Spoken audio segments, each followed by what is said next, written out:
Movie के start में हम देखते हैं कि कैलिफोर्निया में वाइल्ड फायर फैल रही है। फायर ऑलमोस्ट शहर तक आ चुकी है, इसलिए चारों तरफ हद से ज्यादा केओस है और कोई घबराया हुआ है। लोग अपने घर छोड़कर भागने को मजबूर हैं और इमरजेंसी टीम्स को एक पल का भी चैन नहीं। जहाँ एक तरफ लोग इतना परेशान हैं, वहीं दूसरी तरफ इसका पूरा फायदा भी उठाया जा रहा है। इसी बीच हम पुलिस ऑफिसर जो को देखते हैं, जो कि इमरजेंसी कॉल सेंटर में नाइट शिफ्ट कर रहा है। पहले एक फील्ड ऑफिसर था, लेकिन 8 महीने पहले इससे कुछ ऐसा हो गया था जिस वजह से इसे यहाँ पर शिफ्ट कर दिया गया। इसके ऊपर केस चल रहा है जिसकी आखिरी सुनवाई कल होगी और इसी का वेट इसे बेसब्री से है, क्योंकि फिर ये दोबारा अपनी पोस्ट पर चला जाएगा इस फालतू जॉब को छोड़कर।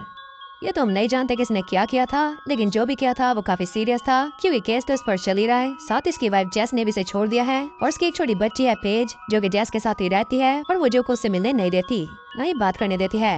अभी ये काफी बुरे टाइम से गुजर रहा है। उसके पास एक जर्नलिस्ट कैथरीन के फोन आते रहते हैं, जो कि उसकी साइड की स्टोरी जानना चाहती है, लेकिन जो उसे कुछ भी बताना नहीं चाहता। इससे हमें पता चलता है कि उसने मीडिया में अब तक कोई बयान नहीं दिया, यानी कि मामला सीरियस है। खैर आज रात उसके पास एक के बाद एक कॉल्स आ रही हैं जिनसे वो पक गया है। वो जेस के पास कॉल करता है अपनी बेटी से बात करने के लिए, लेकिन वो फोन नहीं उठाती, तो वो फिर से काम पर लग गया था।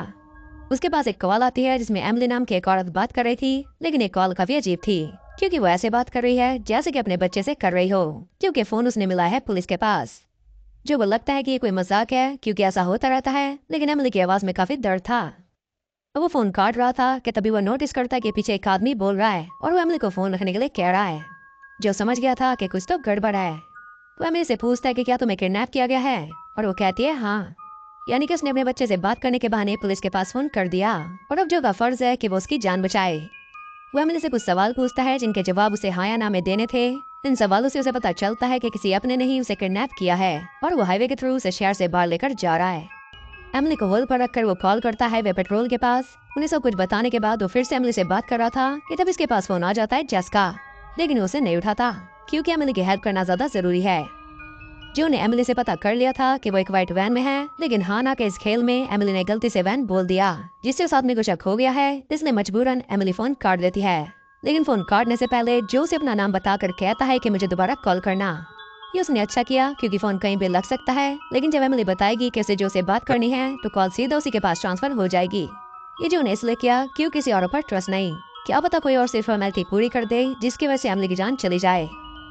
अब इसने हाईवे पेट्रोल को सारी जानकारी दे दी है और कॉल कटने के बाद इनका काम खत्म हो जाता है, लेकिन जो चैन की सांस नहीं आ रही। वो चैन से तभी बैठेगा जब एमिली को बचा लेगा। अब वो खुद ही सब कुछ मॉनिटर कर रहा है। हाईवे पर पुलिस को एक व्हाइट वैन मिल गई है, लेकिन अफसोस वो गलत वैन है। जब तक नंबर प्लेट पता नहीं चलेगी तब तक एमिली को ढूंढ पाना मुश्किल है। अब तक हम ये देख पाए हैं कि जो काफी ज्यादा हाइपर है, तब से वो हर किसी के ऊपर चिल्ला रहा है, वो अपने गुस्से को काबू नहीं कर सकता। खैर एमिली के फोन नंबर की वजह से जो के पास उसकी पूरी डिटेल आ गई है। वो उसके घर के नंबर पर फोन करता है तो फोन उठाती है उसकी 6 साल की बेटी एबी। इसी से बात करने का नाटक वो कर रही थी। एबी की आवाज सुनकर जो की और ज्यादा जान निकल रही थी, क्योंकि वो काफी डरी हुई थी। और आपको पता ही है कि जो भी एक छोटी बच्ची का बाप है जिससे वो बात नहीं कर पाता। एबी से बताते हैं कि मॉम डैड घर पे नहीं है, घर पे सिर्फ उसका छोटा भाई ओलिवर है जो एक बेबी है और वो आराम से सो रहा है। एबी बताते हैं कि इसके डैड का नाम हेनरी फिशर है, वो आए थे और मॉम को अपने साथ लेकर चले गए, यानी कि एमिली के एक्स हस्बैंड ने उसे किडनैप किया है। अच्छी बात यह है कि एबी को अपने डैड के नाम के साथ उसका फोन नंबर भी याद है। उस नंबर की वजह से जो उसकी वैन का नंबर भी मिल गया और साथ ही उसे ये भी पता चलता है कि हेनरी के ऊपर पहले भी असॉल्ट के चार्जेस हैं।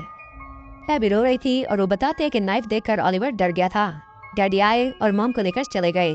डैड ने कहा था कि ओलिवर को मत जगाना, इसलिए अभी उससे दूर बैठी है। जो कहता है कि उसके पास जाओ, मैं तुम्हारे पास किसी को भेज रहा हूँ और अगर तुम्हें कोई प्रॉब्लम हो तो 911 पर कॉल करना और कहना कि मुझे जो से बात करनी है। ये कहकर वो कॉल काट देता है, क्योंकि एमिली की जान अभी भी खतरे में है।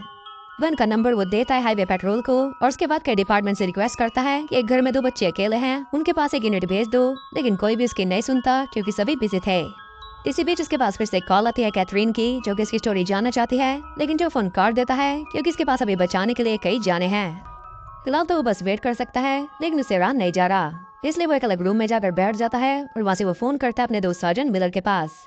उसके थ्रू वो एमिली के घर एक यूनिट भिजवाता है और एक और यूनिट वो भिजवा रहा था हेनरी के घर, लेकिन मिलर ऐसा नहीं कर सकता क्योंकि ये इलीगल है। तभी एक फीमेल ऑफिसर बताती है कि एक छोटी बच्ची का कॉल आया था जो कि जो से बात करना चाहती है। जो समझ जाता है कि ये कॉल एबी का है। एबी उसे बताती है कि दरवाजे पर कोई आया है। जो उसे कहता है कि वो मैंने ही पुलिस को तुम्हारी मदद के लिए भेजा है। तब जाकर एबी दरवाजा खोलती है। पुलिस ऑफिसर बताता है कि एबी के कपड़ों पर खून लगा है जो कि उसका नहीं है, और घर की तलाशी लेने पर पता चलता है कि ये खून उसके छोटे भाई ओलिवर का है। इसका मतलब ओलिवर सो नहीं रहा था, बल्कि उसकी मौत हो चुकी है। उसके पेट में चाकू को बार बार मारा गया था। जिसके बाद फिर से कॉल कट हो जाती है क्योंकि जो की शिफ्ट खत्म हो गई थी। लेकिन जो अपनी कुर्सी को अब तभी छोड़ेगा जब वो एमिली को बचा लेगा। इसीलिए जो एमिली को फोन करता है और उससे पूछता है कि अब तुम कहाँ बैठी हो और हेनरी कहाँ पर है। एमिली कहती है हेनरी गाड़ी चला रहा है और मैं उसके पास आगे की सीट पर बैठी हूँ। फिर जो पूछता है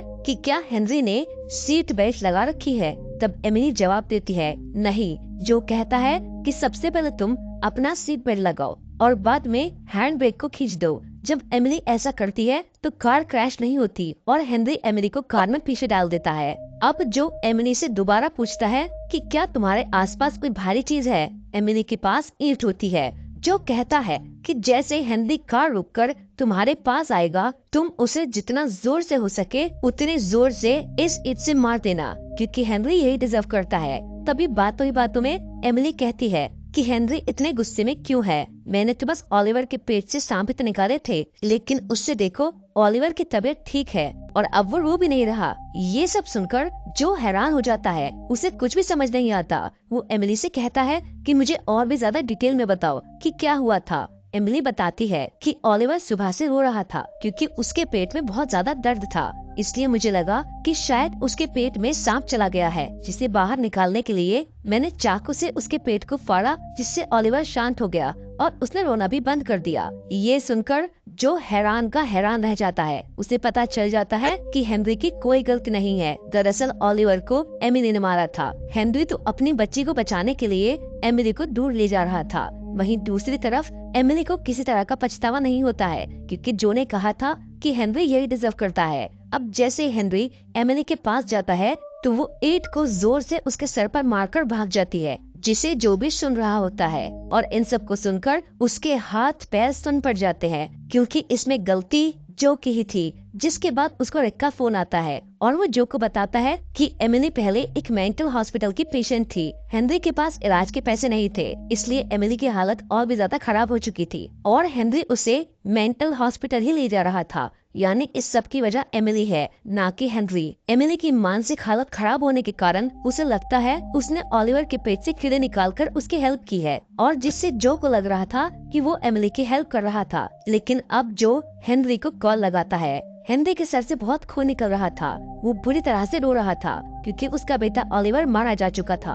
उसे तो बस अपनी बेटी के पास जाना था। थोड़ा हेनरी उसे घर से इसीलिए ले गया ताकि वो अपने बेटे को भी ना मार दे। उधर जब हेनरी एमिली के पास आया तो वो ईंट से उस पर हमला कर देती है। जाहिर है ऐसा करने के लिए उसे जो ने जो कहा था। ऐसा करने के बाद वो भाग जाती है और ये सारा कुछ जो फोन पर सुन रहा होता है। उसे अपनी गलती का एहसास हुआ कि मैंने ही उसे ऐसा बोला था। और अब जो के उस दोस्त की कॉल आती है जिसे उसने एमिली के घर जाने को कहा था। वो जो को बताता है कि एमिली का मेंटल बैलेंस ठीक नहीं है। पहले वो एक मेंटल हॉस्पिटल में थी, लेकिन हेनरी के पास इतने पैसे नहीं थे कि वो उसके दिमाग का इलाज करवाता, इसीलिए वो उसे घर ले आया। और अब जब बात हद से बढ़ गई है, यानी एमिली ने अपने बेटे की जान ले ली है, तो हेनरी उसे घर से दूर ले जा रहा है। अब तक जो को समझ आ गई थी कि हेनरी उसे मेंटल हॉस्पिटल ले जा रहा है, इसलिए वो हेनरी को कॉल करता है जिसके सर से खून बह रहा था, लेकिन उसे सिर्फ अपने बेटे की परवाह थी। या जो को अपनी गलती का एहसास होता है कि अगर मैंने उनके मैटर में दखलंदाजी ना की होती तो अब तक हेनरी उसे मेंटल हॉस्पिटल ले जा चुका होता। वो एमिली को कॉल करने की कोशिश करता है, लेकिन वो कॉल रिसीव नहीं करती। तभी एक ऑफिसर आकर उसे बताता है कि तुम्हारे लिए किसी औरत एमिली की कॉल है। अब हालांकि जो का ड्यूटी टाइम खत्म हो गया था, लेकिन वो अपनी ड्यूटी जारी रखता है क्योंकि अब उसे अपनी गलती को सुधारना है। कैसे भी करके वो हेनरी की मदद करना चाहता था। वो एमिली से बात करता है जो उसे बताती है कि इस टाइम मैं हाईवे के एक पुल पर हूँ। मेरे कपड़ों पर खून लगा हुआ है। ये खून किसका है क्या तुम जानते हो? लेकिन जो कोई जवाब नहीं देता। अब बातों ही बातों में एमिली को याद आता है कि ये तो मेरे बेटे का खून है। वो कहती है कि मैंने अपने बच्चे को ही मार दिया है, मुझे इस बात का अफसोस है, इसलिए अब मुझे जीने का कोई हक नहीं है, तो मैं इस पुल से कूदने वाली हूँ। जो उसे कहता है कि तुम ऐसा मत करो, क्योंकि अभी भी बहुत सारे लोग ऐसे हैं जो तुमसे प्यार करते हैं, इसमें सारी गलती मेरी है। ये कहते हुए उसकी आंखों में आंसू आ गए, क्योंकि सच में जो की ही गलती थी। और अब वो जल्दी से दूसरी टीम को भी एमिली के पास भेज देता है। तब तक उसे एमिली को अपनी बातों में उलझा कर रखना होगा। वो एमिली को अब अपनी कहानी बताता है, कहता है कि मुझसे बहुत बड़ी गलती हो गई थी। 8 महीने पहले अपने ड्यूटी के दौरान मैंने 19 साल के लड़के को गोली मार दी थी। कल मेरी कोर्ट में आखिरी सुनवाई है। मैंने खुद को बेगुनाह साबित करने के लिए झूठे गवाहों को इकट्ठा किया हुआ है। वो जब मेरे हक में गवाही देंगे तो शायद मैं बेगुनाह साबित हो जाऊं और मेरी जॉब मुझे वापस मिल जाए। उन गवाहों में उसकी वाइफ भी शामिल थी, जो इस हरकत की वजह से उसे पसंद नहीं करती। यही वजह है कि वो नहीं चाहती कि उनकी बेटी जो से बात करे या फिर मिले, क्योंकि जो ने बहुत गलत किया था उस बच्चे के साथ। भले ही वो ड्यूटी पर था, लेकिन उसे अपने गुस्से पर कंट्रोल करना चाहिए था। अब एक तरह से एमिली और जो दोनों एक जैसे ही हैं। दोनों को ही अपने दिमाग पर कंट्रोल नहीं है, लेकिन एमिली को अब जब अपनी गलती का एहसास हुआ तो वो खुद को सजा देना चाहती है। लेकिन इस मामले में जो बिल्कुल उल्ट है। हालांकि उसे पता भी है कि मैंने गलत किया है, लेकिन वो तो खुद को बेगुनाह साबित करने के लिए झूठ का सहारा ले रहा है। ये सारी बातें बताते हुए जो इमोशनल भी हुआ, उसकी आंखों में आंसू भी आ गए। उसका मन भी थोड़ा हल्का हो गया था, क्योंकि 8 महीने में पहली बार उसने किसी को अपनी कहानी बताई थी। और अब जो को पुलिस सायरन की आवाज आती है, क्योंकि पुलिस एमिली तक पहुंच गई थी। एमिली उसे कहती है, यहाँ तो पुलिस आ गई है, मैं उनके हाथों लगना नहीं चाहती, मैं पुल से कूद जाऊंगी। लेकिन यहाँ पर जो फोन काट देता है। उसे बार बार अपनी गलती का पछतावा हो रहा था। वो कई बार उसे कॉल करता है, फिर जहाँ इस बार पुलिस फोन उठा लेती है। वो बताते हैं कि एमिली पुल से कूदने वाली थी, पर उससे पहले ही हमने उसे पकड़ लिया। ये सुनकर जो को थोड़ी तसल्ली हो जाती है। साथ ही जो को ये बताया गया कि खुशकिस्मती से एमिली का बेटा भी जिंदा है। हालांकि वो काफी जख्मी है, लेकिन उसे आईसीयू में भेज दिया गया है। ये सुनकर जो को काफी अच्छा महसूस हुआ कि आज मेरी वजह से 2 लोगों की जान बच गई है। साथ ही उसे इस बात का भी एहसास हुआ कि अगर मैंने इस फैमिली के साथ अच्छा किया तो उस फैमिली के साथ मैंने गलत किया था, जिस लड़के को 8 महीने पहले मैंने मारा था। एक तरह से मैंने उन सब की ही जिंदगी बर्बाद कर दी। जो को अब अपनी गलती का एहसास होता है, इसलिए वो अपने कोलीग को कॉल करके कहता है कि कल तुम मेरे हक में झूठी गवाही मत देना, जो कुछ भी हुआ था वो बिल्कुल सच बताना। उसका कोलीग कहता है कि जानते हो ना, अगर मैंने ऐसा किया तो तुम्हें तुम्हारी नौकरी वापस नहीं मिलेगी, तुम्हें जेल भी हो सकती है। जो कहता है मुझे अब इस बात से कोई फर्क नहीं पड़ता। इसके बाद वो सभी गवाहों को कॉल करके कहता है कि किसी को भी झूठी गवाही देने की जरूरत नहीं है। साथ ही वो उस रिपोर्टर को भी कॉल करता है जो बार बार जो को कॉल करती थी उसकी स्टोरी जानने के लिए, और आज वो उसे भी सब कुछ सच सच बता देता है। अब अगले दिन जब कोर्ट पे उसकी सुनवाई थी तो जाहिर है फैसला उसके खिलाफ आता है, उसे सजा हो जाती है। लेकिन उसके दिल से अब गिल्ट पूरी तरह निकल गया था। वो खुश है, उसके दिल में एक तसल्ली है कि मैंने आज सच का सहारा लिया। और इसी के साथ ही इस फिल्म की कहानी यहीं पर खत्म हो जाती है।